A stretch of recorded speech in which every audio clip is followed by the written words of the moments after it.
Hi, friends. Welcome to Interviews, Voices of Our Herbal Elders. This is my opportunity to talk to some of my dearest friends, people who have not only influenced my herbal work, but also have had a major influence on the revitalization of American herbalism. Most of us began our herbal work around the same time, in the early 1970s and 80s, when herbalism was still mostly underground, a place where plants actually thrived quite well. I love hearing people tell their herbal stories of how they began their herbal work, who and what inspired them, their favorite plant and healing stories. And I felt that others would be interested in hearing them as well. In fact, I felt it was important to capture these stories before this generation of elders passed on, as we're all destined to do. I can hear the song of a bird, and I can feel the sky. I know that I'm parts of the earth when I see the sunrise. I am thankful to be here. I am thankful. My guest today is the remarkable Karyn Sanders. Karyn has been working with plants, I would say, for all of her life. She was trained in Native American traditional plant medicine as a child and apprenticed with a Mexican curandera while still in her teens. Today, she's a practicing clinical herbalist and educator, and along with her partner, herbalist Sarah Holmes, they run the Blue Otter School of Herbal Medicine, which is located on one of the most beautiful places on the planet, on Mount Shasta in Northern California. The school is not only known for its really comprehensive herbal medicine programs, but also for its ability to train herbalists how to become true healers. Karyn's a really popular and respected teacher at herbal conferences. In fact, I might say she's one of the most beloved teachers at all of the conferences that I host. And she travels throughout the United States, maybe the world, sharing her unique and insightful approach to herbalism. Karyn's also been hosting this amazing and very popular radio program called the Herbal Highway, which I think she's been had on air since 1997, which makes it, if I've done my math right, about 25 years. And what's so amazing to me is that she had me as a guest on her program a number of years ago. That was quite an honor for me. Like most herbalists that I know, Karyn is amazingly dedicated to her work, to the plants and the earth. But what makes her work so unique is her ability to fully immerse her clients and students in the healing world of herbs, teaching them how to stand fully in their own power as healers. I don't think that Karyn knows this, but among herbalists, among the people that I know, Karyn is known as a teacher of teachers and the healer of herbal healers. She lives and teaches from the paradigm that the plant people are our first beings, our elders and our teachers, and that they hold the oldest and the wisest knowledge. So it's just a great honor to welcome you here, Karyn, with me today. I also just want to add one other thing. Karyn and I share a real love of old Mercedes hot rods. And I've had the great honor and privilege of riding around with Karyn actually in a 1986 Mercedes convertible. She was driving and it was a wild drive. So thank you, Karyn, for joining me today. Oh, it is my pleasure and my honor. Thank you. Thank you so much. Yeah, I'd like to focus a lot of our talk today on your indigenous connection to the plants. I know that's really unique, and also your early training, but I'm always interested, and I think other people are also, in the story of how you became interested in herbs, how you found plants, or really it's really about how the plants found you. So do you mind sharing a little bit of that early story with us? It came through my family because my grandmother was a medicine person and they all do plants. And I guess they saw something in me really young. And so I was one that was picked, And so I've definitely had a connection to plants, but also to animals just as strongly, which is a strong part of plant medicine. I think Westerners don't use that as much, but most Native peoples, that's a real mix, the plants and the animals and their medicines. So that's pretty much how I got started. And then I formally trained for 7 years all the time. Yeah. And then my grandma passed, and then I found another teacher to finish up the 10 years. And then, like you said, I trained with a curandera just because that's what I had grown up around in LA, East LA. So, Okay, yeah. I wondered how that happened, how you found a Mexican curandero. So you were growing up, were you actually in the city or in the country outside? I did a mix of being way in the country and being in the city. Ah. So I'm very good at doing both. I don't know what I'm not good at suburbs, but I'm good at the other two. So it's, as you're saying that, I realize you're a bridge walker in that way as well. Like so many people are really familiar with country living or city living, or really, really well informed about herbal medicine or allopathic medicine. You are such a bridge walker in so many traditions and ways of being. It's really beautiful. Yeah, yeah. So your grandmother was your first teacher as well. Yes. Yeah. Yes. And I didn't know her because my other grandmother passed before I was born. But my aunties on that side would say, "Oh, that's all we did was herbal medicine." And honestly, Rosemary, I think because of our age, our grandparents were born in the late 1800s. So nobody did allopathic. I guess if you really were rich or something, but Yeah. everybody was doing herbal medicine. Yeah. Yeah, I would always say this about my grandmother as well, Karyn, is my grandmother was an herbalist, but she would never call herself that. She just worked with plants. And she was my first teacher as Exactly. well. But it wasn't like for me, it wasn't a formal training. She just would take me out to the garden and she would show me which plants to put in the edible basket and which in the medicine basket. It was more a way of life for them, right? Honestly, what that was formal training to us. It wasn't formal like, "Oh, here's your class." It was like you were with them every day and they made sure just by talking to you and having you watch that you learned everything. So in a Yeah. way, I think that is formal training. I see, yes, I see what you're saying. Yeah, and it's interesting because when you grow up and you see all the people using pharmaceuticals, that's foreign to you, right? It's not what was much more natural was, the natural using the herbs and the plants. What didn't feel so comfortable or safe was the pharmaceuticals. It was just a very different perspective of how both of us grew up. Oh, absolutely. And it's interesting because at 60, I had to see a doctor and he was like, "Oh, you're really healthy." Then he's like, "You're not taking any pharmaceuticals." And I laughed. I go, "You just told me I'm healthy. Why would I be on it? Why would I use that?" Yeah. And then I laughed. I said, "Well, that's why I'm healthy." Yeah, it is. Yeah, that's a really, really excellent point. It is interesting how it is as people do get older. And I would say here, older would be considered like, 60 or older, that it's normal for people to be on medication. And yet, yeah, it's Yeah. like you say. Yeah. So I also wanted to ask you, like, do you recall a first experience with plants that really stuck out at you that you wouldn't mind sharing with us? Like when they kind of talk to you, when they kind of pull you in. Yes, like that. Yes, I have a lot. I just remember it didn't occur to me they were talking to me, but I would hear things like I'd hear them say, and it wasn't always like, "Oh, here's how to use me." A lot of times it was like, "You need to be quiet," or "You're walking too fast." When I was a kid, they would teach me how to be around them. Yeah. And I remember one time my auntie we used to get, they used to have rose quartz sitting around in where she lived, and they would use them in the gardens in the four corners. And then to go in the hills and get them, and then they put them back. You'd mark it, and after the garden was done, the vegetable garden, you put them back. And we were walking up, and she was like, I said, "Who's that?" And she said, "Just be quiet." Oh, And I said, "But who's that? Who's wow. singing?" And she said, "Just be quiet." And then we came around a corner and I realized it was the rose quartz, Oh, wow. and she just said, "Just be quiet." But I realized everybody has a voice and everybody talks to each other. Yeah. As a child, it became so clear to me that if I opened up and was quiet, I could hear everything. Wow, what a powerful teaching, and the fact that your auntie who was telling you this? Was your grandmother, your aunt? Yeah. Yeah, just the Yeah. fact that My they auntie. Yeah. yeah, that they would know that, That's such a powerful, I mean, most adults are still learning. I mean, I think that's probably what you do at your school, right? Is you teach people how to be quiet and listen.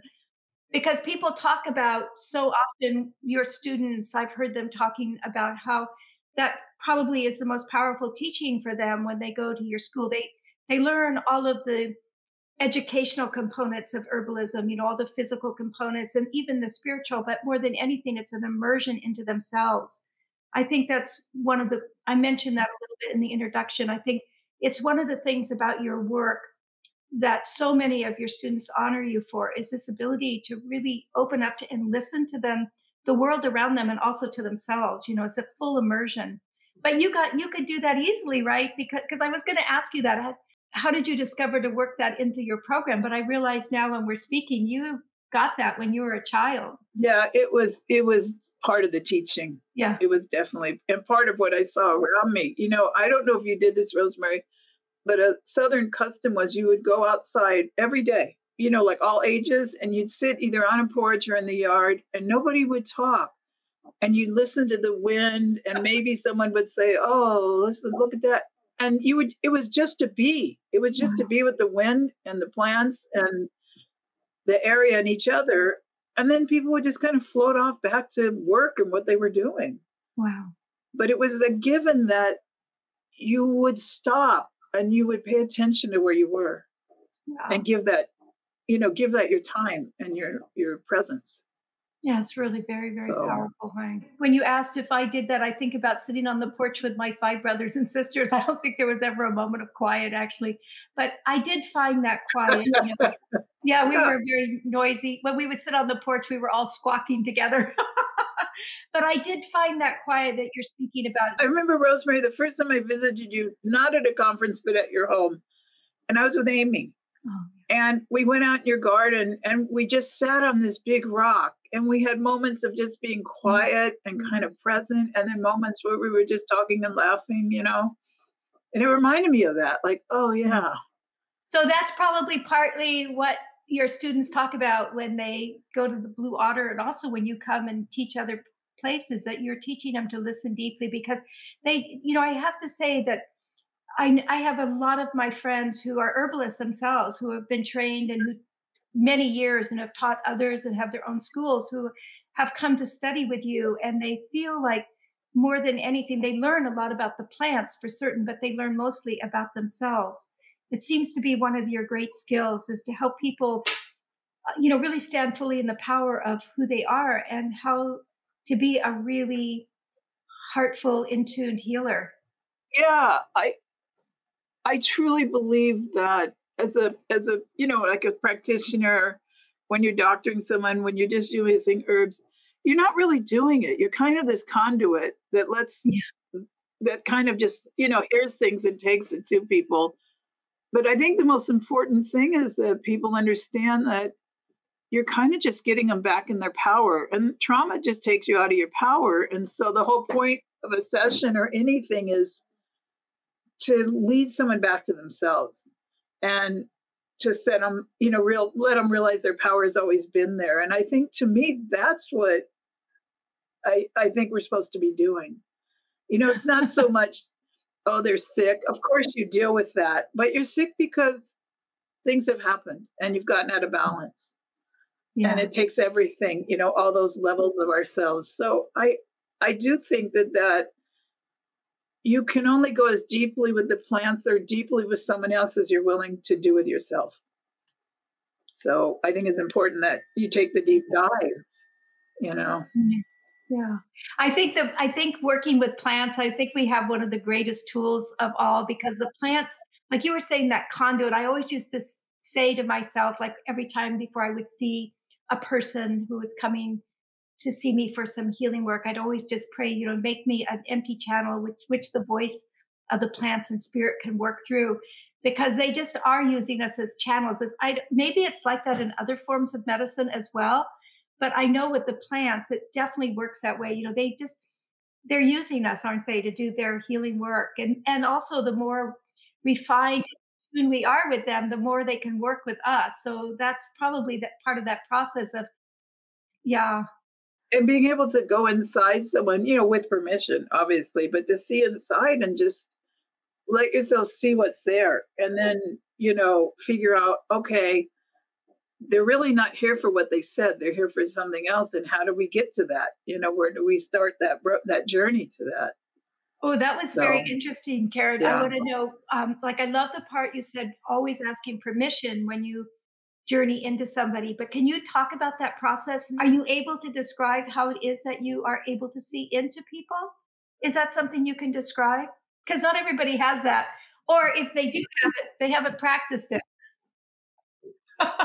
Yeah, I think that's honestly sometimes I think that's it. And then, other people have gifts for certain things. Everybody has their gift, and I was able to do that. And I think it's more just being so present and fully opening up to the connection and then asking, can we work together? Can I go in there?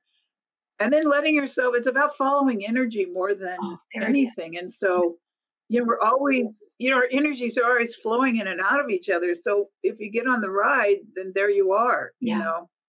That's and beautiful. you can see, you can, I love that line that you use. You're following the energy. That actually helps me understand.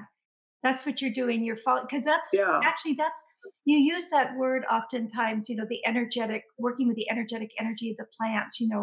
And so that's a lot of what that is, even with the plants, isn't it? Do you want to talk about that a little more, if you can? yeah, it's, everything's energy. I was just talking to some advanced students and they were saying, well, there's the physical and then, we'll do the spirit stuff. And I'm like, the physical is energy. It's not solid. Yeah. It's matter slowed down, so you can like grasp it. That's all it is. It's just energy. Oh, So thank it you. is about everything is connected because everything is energy. And if you trust that, I think, and you understand that and allow yourself to feel it and see it, then you can always move with that. And that's why with some people, it's just an easier connection because they're kind of there too, Yeah. or they're willing. Yeah. And you're feeling more energy. Yeah. I think maybe that's why I'm guessing, and you can correct me if I have this wrong, but I have a sense that when you're working with those students who come to your place to really humbly want to be healers and to help heal the earth and heal one another, they are more attuned with Yeah. that energy in themselves, right? So it's usually easier to work with those people, right? They're able, because they want to breathe in that energy and understand it. Am I right in saying that? They come open, but some have no idea what that means. And some say, I can't do that. And of course, those are the ones that end up having the most connection, the ones that Yeah. are like, I don't get it. I can't do it. By the end, it's like, yeah, you can. But, it's very hard, Rosemary. I come from a different paradigm. So I'm realizing how hard it is for people to shift paradigms and to cross the veils and the dimensions because, how I perceive things is not a Western way. So, you have to figure out how do I say this that would be Oh, understood from that perspective. oh, that's interesting. Can you share a little bit about that perspective with us? You have been, but I'm just wondering if you want to explore that a little more with us. Well, just that we're in different dimensions. And I mean, you cross that all the time. That's why it's easy for you to understand, Yeah. Um, Yeah. so I think it's just an understanding that there's no hierarchy. Every being, every energy is connected, and we're supposed to be. And we get out of balance because we get harmed by other beings, or we get lost in ourselves, or with technology. Oh man, I've really seen it where it takes people out of themselves. It's like, come over here, don't be here. Yeah, it's really true. People, it's like a actually physical sucking of the soul. It can leave people feeling so unbelievably depleted and lost. Like any time that we're given a new tool, learning how to use it is really difficult. But the training for how to use it is not there. So people are not, they're No, a tool that's damaging and it's so powerful, and they're using it so improperly that it's actually causing a darkness on the planet right now. oh, I think so too. And it's harming even just bird migration. But Yeah. really, I think if you can get people in their proper power, personal power, not like that power that wants to seek others, then you start to like understand and slow down and go, maybe this isn't right. And you start to heal. Yeah. And once those connections start being made, then you get in balance, then you kind of get it, you kind of come out of it. So honestly, I think our work is to just lead people back to their hearts and their selves and let them understand that you're always got light and vibration in you. No matter what has happened, you can't be fully broken because that connection is there with everything. And I think once you can get people to understand that and feel that in themselves, then they're there. Yeah, I think that's very powerful. So is that what healing is for you? That was one of the questions I wanted to hear your thoughts about is, what healing is, but I think that may have answered it, right? Yeah, I feel like it's when your energy, understanding your energy within yourself so you know when it's flowing properly, that's spiraling and going up and down and, through the earth and up to the galaxies and back. But also, I believe it's when you're feeling balance, all those mind, body, spirit, physical, they're all in balance. Yeah. And you can realize that trauma is something that happens to you. It's not who you are. Yeah. And once you understand that, I'm not bad or I'm whatever. It's just something that happened and it got in the way of access to personal power. Yeah. Which is its intention. Yeah. It's a major thing right now, right? So many people are dealing with personal trauma and planetary trauma and the grief and the sorrow. Yeah. It's a lot to lift up, isn't it?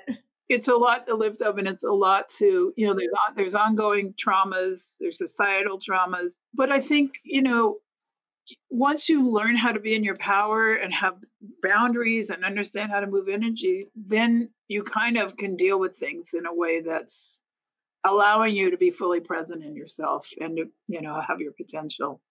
Because everybody has that right. Everybody has the right to their full potential.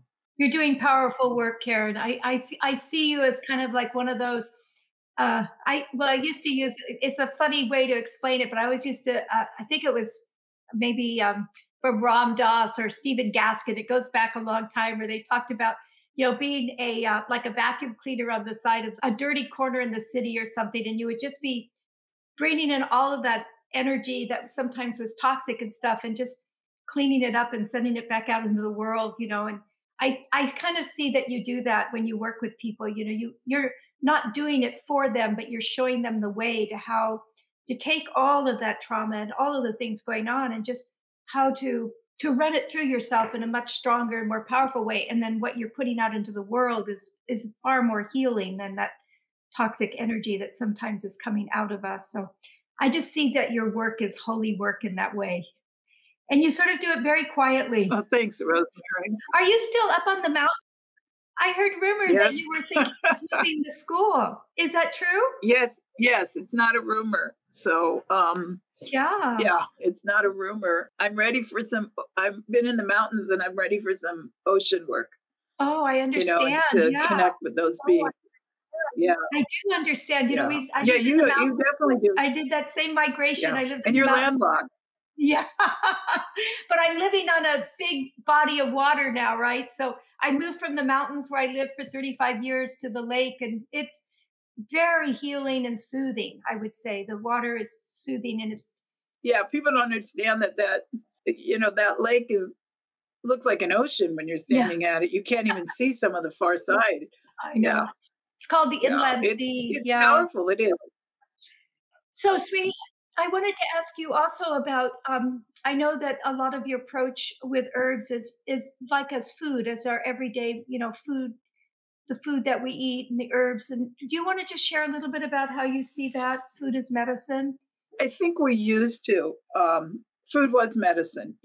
Everything people ate was intentional to be medicine in the body. So people would go collect medicinal mushrooms and they just called it food, and people, you know what I mean?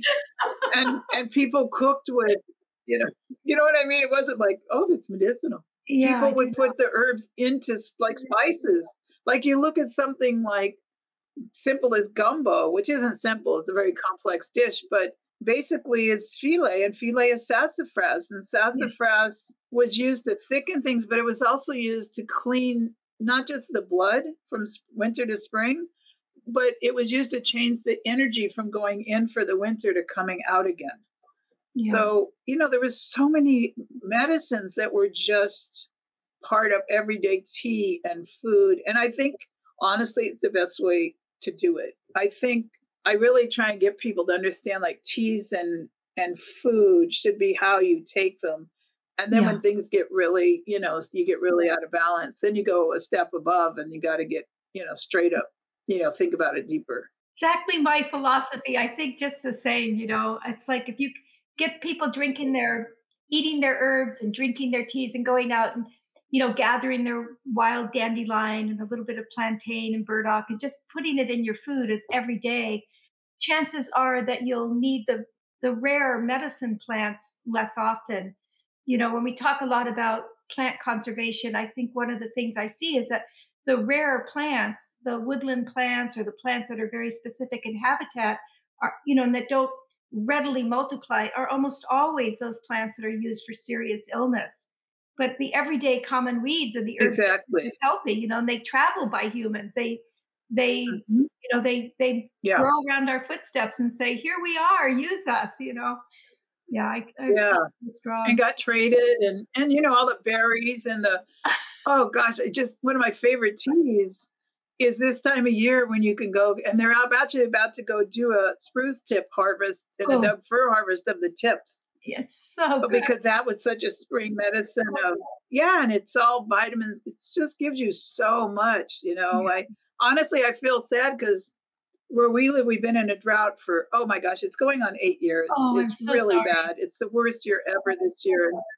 So I haven't been able to take the tips because I don't feel okay about taking the tip of a plant that's barely having some because they're in such a stress condition. Oh, yeah, I totally understand.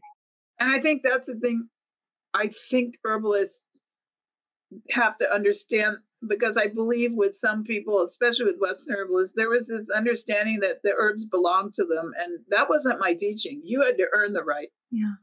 and you had to tend them and take care of them. So you understood like you don't do that in a drought. Oh, boy, And there's a powerful that teaching. connection and Yeah, that's beautiful. I yeah. I I love that. And it's interesting. I feel like I live that way, but just hearing you say it is such an incredible reminder to me. I think that's one of the things that we do for one another. I think so many of these teachings, yes, some they're foreign to some people, but a lot of people we know them, but we have to be reminded now. We have to be reminded over and over again that it's not about taking. I'm also a little worried about it. I spent so many years teaching people how to go and gather plants and mushrooms, and wild things. And now it's so exciting to see so many people doing it, but there's not enough of wild things to supply the huge needs and demands. So, I'm looking at I know. yeah. What do you think about that? But Rosemary, I think that the greatest thing you can teach someone is to grow a plant Yeah, because there you go. when you start something from a little seed or you have such a connection. And I saw it in my students, we let them in the garden, which a lot of people, we had a huge garden for them.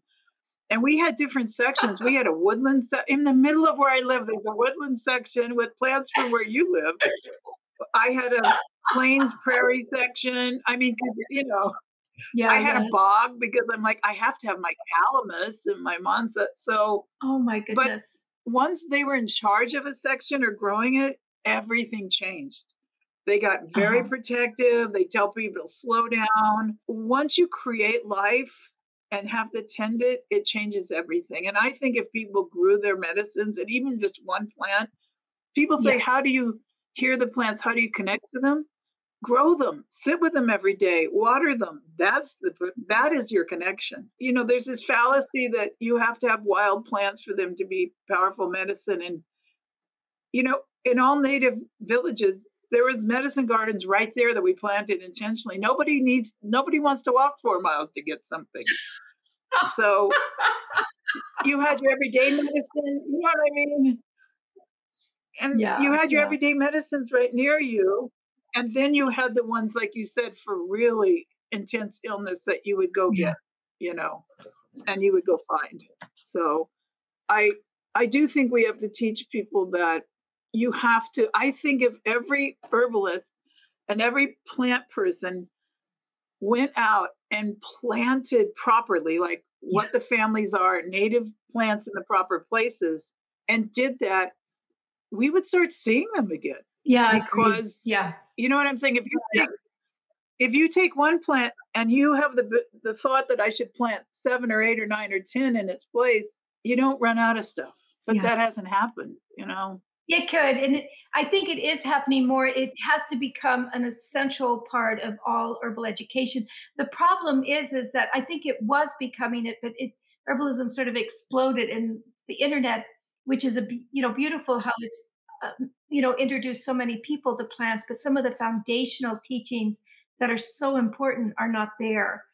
But one of the things, I agree with that. yeah, I know early on, like say in the 1970s, when I first started teaching people about plants, I definitely was teaching people about using wild plants, mostly the weedy species because I'm a weed eater, right? But it was because the quality of the plants was not so good. There was no organic. Organic wasn't even a word at that time. Right. Sustainable or Yeah. fair trade, those came 30 years later. Right. But today it's totally That's different right. because you can cultivate. So we used to tell people, if you really want good quality and the essence of wildness and the essence of the plants, you have to go out and, gather your own in the wild. But it's totally different today because of the things that you said, but also because we have really thoughtful farmers who are growing high quality organic plants that are charged with energy. So they have that vitality that Oh, totally, right? And they have people singing to them and harvesting beautifully. And like you said, of course, if people yes. grow themselves, but even in the herb stores today, you can get really high quality. So I'm like you, I feel like we have to really change the teachings in a big way from using the wild to using Yes. cultivated and ideally organically, sensitive, Yeah. beautifully cultivated. They're still wild, especially if you plant them as they're intended with their families, because Yeah, that's what makes the medicine. yeah, People don't understand. It's not coincidence that those plants grow with each other. They're a family. they're a family. And in that, like cousins and uncles, they're a family. And if you grow them in that way, like a woodland bed where they're all there, Yeah, then the medicine is huge because all of those make the medicine. yeah. And so that's also a really wonderful thing is get them to plant like here's a prairie bed. This is all who should be here. Here's actually who lives in the woodlands together. That's beautiful. What came to my mind when you were talking was you're talking about cultivating wildness, right, in families. And I'm thinking we really need to do Hmm. that same thing with humans because humans are lacking the wild spirit right now that makes us tough and tenacious and able to survive the tides and storms. So we need to kind of bring that wild spirit back into our own lives. I totally agree. When we did the woodland bed, it took us 3 years to get the soil right. And I was taught to taste soil and smell it. There's a certain sweetness, and then one of the students grew up in Wisconsin, and she walked in there and said, "Oh, this is it. It smells exactly like the woods." Oh And my God. and we knew it was right when all of a sudden morel started showing up in that Oh my woodland bed goodness. without being planted. Yeah. We were like, okay, it's ready, you know. That's amazing. Yeah. You just get excited. I think if people just, you know, I was in New York City. I lived in Manhattan. I had an herb garden. I was on the top. I was right by the tar roof. I had it up on the roof. I'm like, you can have it anywhere, really. Here you are, bridge walking across the skyliner again. I knew it. Yeah, I love that. I love how you travel between the worlds, Karen, both on this planet, in a solid physical form, or matter slowed down, as you were saying. I love that image. But also, I love how you can travel in the other realms as well. And I think some of that comes through genetic, how things are passed down through our ancestors, but also some of your training and then just also some of your choice. I think that many people have the ability, but they're never shown how to do that. And so they feel stuck in this one dimension, which quite boring.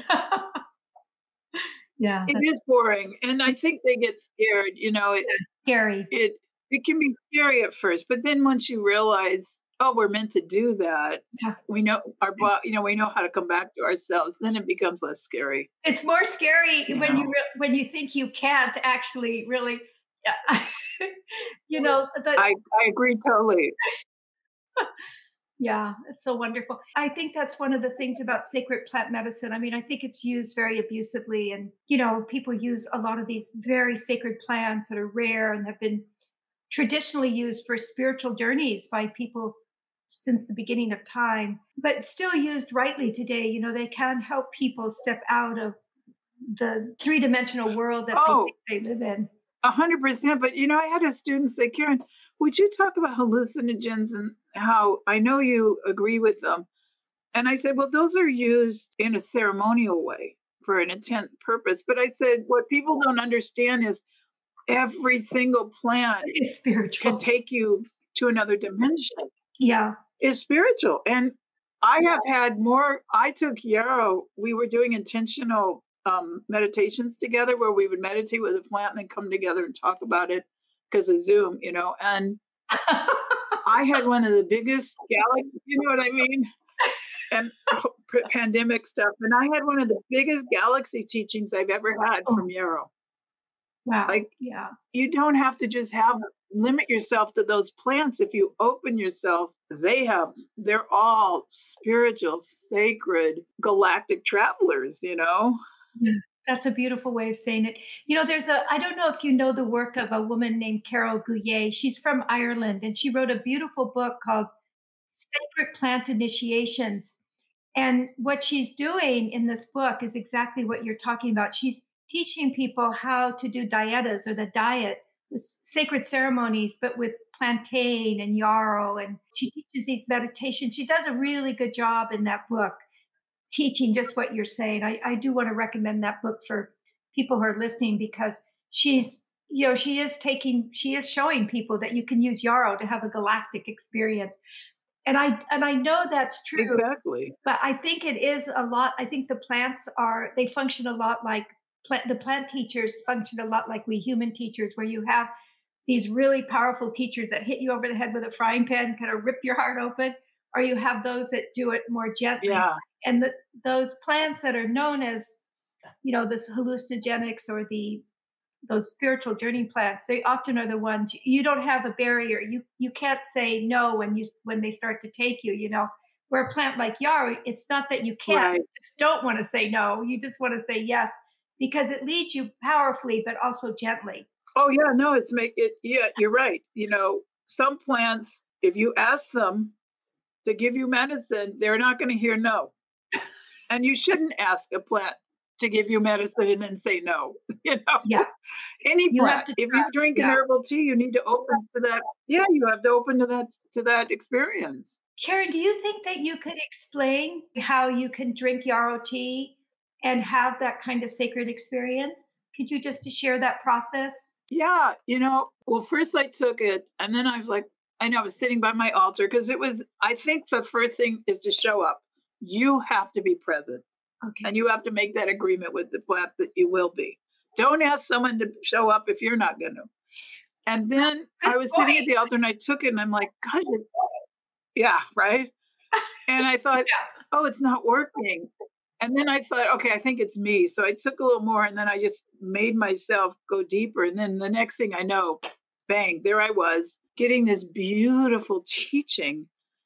And honestly, I think it was just me being present and opening up and saying, if you want to show me something, I'll come to you. I think that we're always asking the plants to come to us when we forget to say, I will come to you and you can Okay. take me where you want to take me, you know? Oh, You know what I mean? I It's do. like if someone comes to be with you, you know when they're really there and when they're not, you Yeah. know? And So the plants are smarter than us. They're our elders. They have way more wisdom than we do. They certainly know when you're faking it, you yeah. know? And So that's a process so you use for a lot of your students, isn't it? Like I've talked to a lot of your students who are very close friends of mine, and they talk about how they show up for the plants and then how the plants really show up for them. And that's probably the process right there, right? Yeah. Yeah. I think it is. I really think it is. I mean, yeah. Yeah. I just wanted to share as you were speaking right then, a big blue heron just went right by the window. It's so beautiful to see it. Oh, well, that's a clan medicine, so Yeah. yeah. Yeah. I mean, that's a good omen, Rosemary. I thought it was a good omen You for just this got given some conversation. medicine.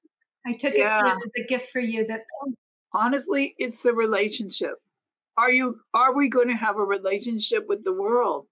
And that includes the skies and the waters, the underworld, the in-world, the all beings. mm, Are we going to have a relationship? Are we going to show up and say, I want to know you and I'm going to let you see me? oh, And with plants, that's the most powerful thing you can do. wow. I'm going to let you see me and I really want to see you. That's hard, You huh? know. Yes, it's harder said than done. We're human. We have all kinds of other stuff in us that gets in the way. Yeah. It's the most powerful thing. It's the most powerful thing, honey. Yeah, it is. I hope when you move to the ocean, and I totally understand why, if you've been in drought for 7 years, your soul is craving for moisture. Yeah. So are you going to continue Yeah. your school there? You're going to continue your teachings, right? Honestly, Rosemary, the way we teach is so intense. We literally hold people on an energetic plane for 4 months, Mhm. 4 days a week, 6 hours a day. And I'm getting to the age where I don't know that I have that. So we're going to teach differently. But I'm only teaching, honestly, I just want to work with things to go deep because it's just, you know how that is. You must be there. You just want to work with people and things that they're going to go there. They're going to try, And Are you going to have some way that you're going to, what would be the word? Not, suss it out. yeah. You don't have, I wish, yeah. I wish. But, honestly, there are people so excited about this medicine. And Mhm. there's a group up there I really want to give these teachings to, a group of, indigenous people. And I mean all indigeneity, not just, Yes. one. I use that word And too. Thank you. yeah, I want to make sure that happens. And I mean, you come from that. You're Armenian, it's like, Yeah.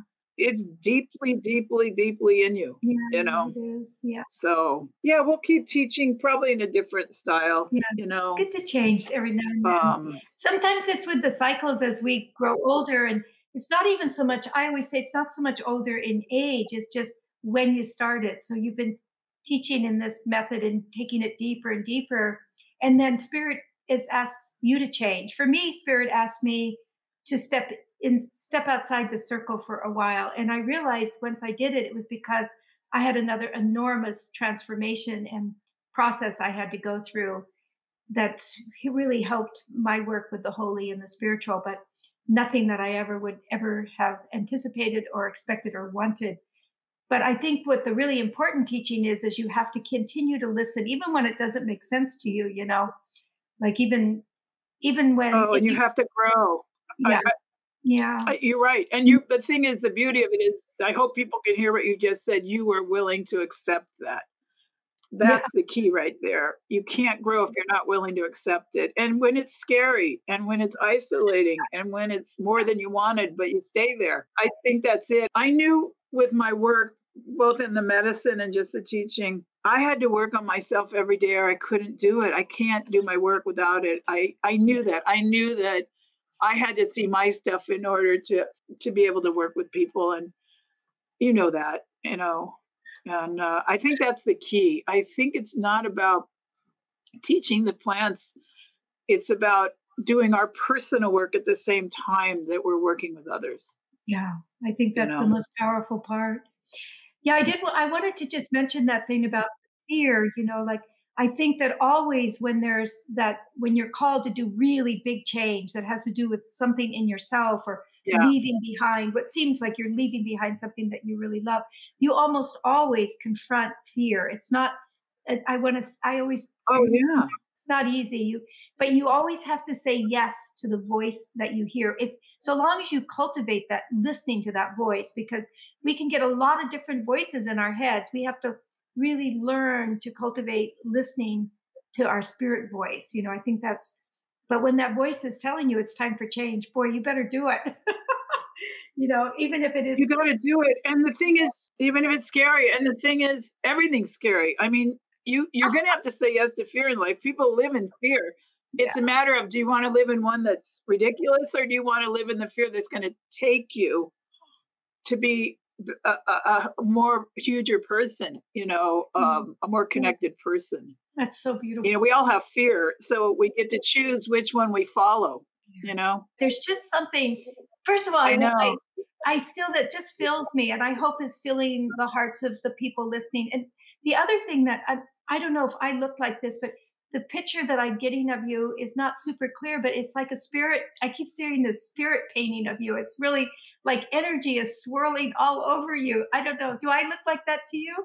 Because I think it's perfect, actually. Yeah, I know that's how you operate. And I just, when it first happened, I thought, because it's always clear, right? But in what I'm getting is more of a spirit image of you, which I think is beautiful.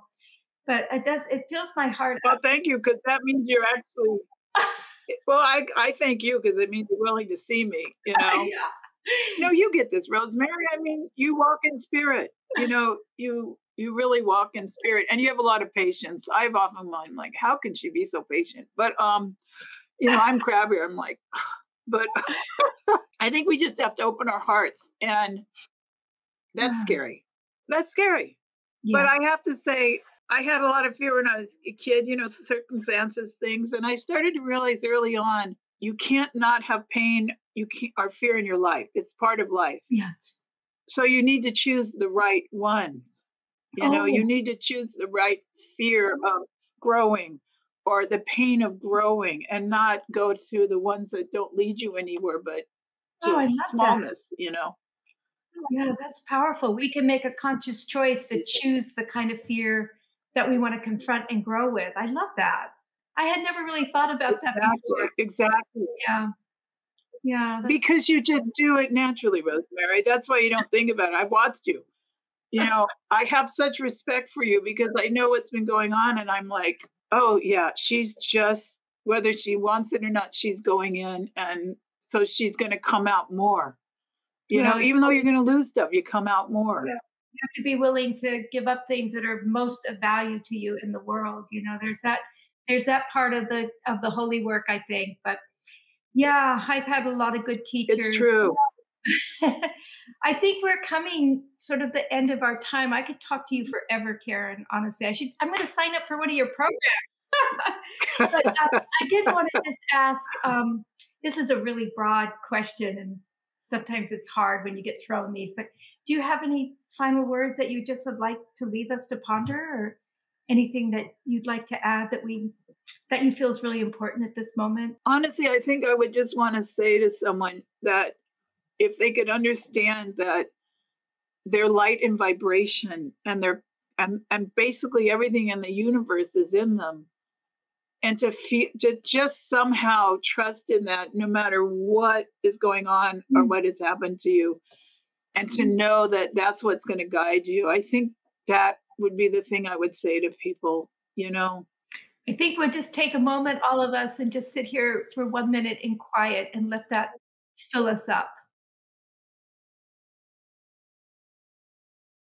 Thank you so much, Karyn, for just taking time out of your life, being with us. I had so much more I wanted to ask you, but I'll have you. It's been a pleasure. It's been an absolute pleasure. I look forward to, we'll get to see each other at one point, We're dreaming it up again. It's got to happen. So I love you dearly. Thank you so Thank much. you. I love you too. I am